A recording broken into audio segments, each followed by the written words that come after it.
শত্রুকে নিধন করার জন্য হাজারে হাজারে টাকা তান্ত্রিক কবিরাজের পেছনে এবং কি নিজেও খরচ করে অনেক চেষ্টা করেছেন কাজ করার জন্য, কিন্তু কোনো ক্রমে কাজ সাধন করতে পারেন নাই। তবে আজকে আমি যে বিদ্যাটা দেখাবো এটা হচ্ছে বান মারণের মহাযজ্ঞ বিদ্যা। তো এটার মাধ্যমে আপনি আপনার শত্রুকে মেরে ফেলতে পারবেন।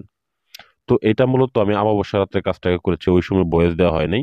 তো আলাদাভাবে এটাকে আমি বয়স দিতেছি এবং কি এটার নিয়মটা আপনাদেরকে বলে দিতেছি। তো স্ক্রিনের ভিতরে যা দেখতে পাচ্ছেন এটা একটা বান মারণ মহাযজ্ঞ বিদ্যা। তো এটার মাধ্যমে আপনি আপনার শত্রুকে যত দূরে থাকুক, যত শক্তিশালী হোক, যত শরীর বন্ধ করাই থাকুক এবং কি যে পরিস্থিতিতেই থাক, আপনি তাকে নিধন করতে পারবেন, তাকে মারতে পারবেন একদম সহজ পদ্ধতিতে। তো প্রথমত বলে নেই, তো যারা ভিডিওটা দেখতেছেন ভিডিওটা অবশ্যই প্রথম থেকে শেষ পর্যন্ত দেখবেন, তাহলে মোটামুটি কিছু হলেও বুঝতে পারবেন।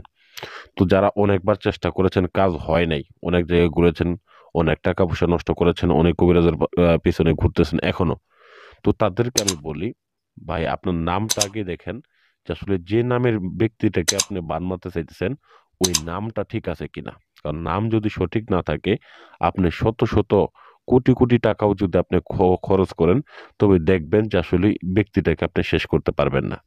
আবার আরেকটা বিষয় আছে যেটা হচ্ছে বিশ্বাস। তো বিশ্বাসেরও দরকার আছে। দুনিয়াতে যে ভালো মানুষ নেই এমন কোনো কথা না।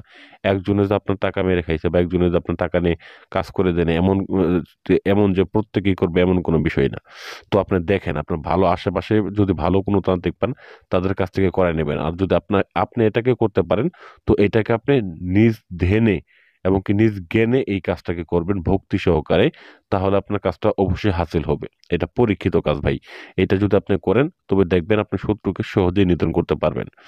তো এই জন্যই বলি, তো যারা ভিডিওটা দেখতেছেন অবশ্যই মনোযোগ দিয়ে দেখবেন, যাতে করে আপনারা নিজেরাও কাজটা করতে পারেন, অথবা আপনি এই কাজটা আপনার নিকটস্থ কোনো তান্ত্রিকের দ্বারা আপনি এটাকে করে নিতে পারেন। তো মূলত এটা কুফরি কাজ। এই কাজটা করার জন্য অবশ্যই আপনার শরীরটাকে বন্ধ করে নেবেন এবং দেখেন স্ক্রিনের ভিতরে আমি আসন করেছি। তো এই আসনগুলা তৈরি করতে কি কি করতে হয়, তো আমি আর একটা ভিডিওতে আলোচনা করেছি। মূলত এটা অমাবস্যা রাত্রের ভিডিও। তো এই যে কাজটা আমি করেছি এইটার মাধ্যমে মূলত দুইটা ব্যক্তিকে আমি বান মেরেছিলাম। তো মাশাল্লাহ, দুইটা ব্যক্তি দুইটা শত্রুই নিধন হয়ে গিয়েছে। তো আপনাদেরকে আমি এই বিদ্যাটা দিচ্ছি এজন্যই, যাতে করে আপনারাও এটা ব্যবহার করে উপকৃত হইতে পারেন।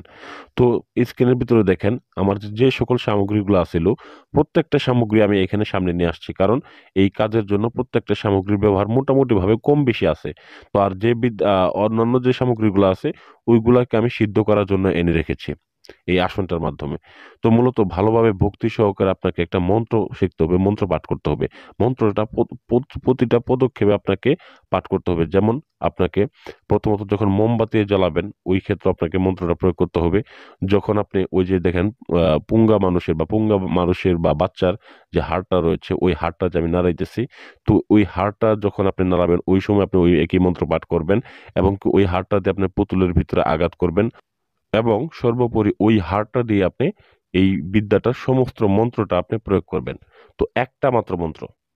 তো এই মন্ত্রটা আমি আপনাদেরকে বলে দেব। তো মন্ত্রটা হচ্ছে ওম কালী কালী মহাকালী, ওম কালী বৌদ্ধকালী, লেংটা কালী, অমুকের বুকে বান মারি। তো এখানে অমুকের জায়গায় যে ব্যক্তিকে বান মারবেন তার নামটা লিখে দিবেন বা নামটা বলে নেবেন। তো অমুকের দেহ আত্মা নিপাত যাক, অমুকের দেহ আত্মা নিপাত যাক।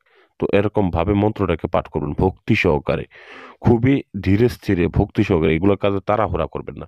যদি তাড়াহুড়া করেন তাহলে ঝামেলা আছে। তো দেখেন এখানে দুইটা পুতুল আমি নিয়েছি, দুইটা পুতুলের ভিতরে আমি এই মন্ত্রটাকে পাঠ করে, এই মন্ত্র পাঠ করে আমি আলপিন গুলাতে ফু দিব এবং সেই আলপিন গুলাকে একে একে আমি পুতুলটার বুকের ভিতরে, পেটের ভিতরে, গলার ভিতরে, মাথার ভিতরে গেঁথে দেব, দুইটা পুতুলের মধ্যেই। একটা মানুষকে মারার জন্য এই দুইটা পুতুলকে আমি ব্যবহার করব।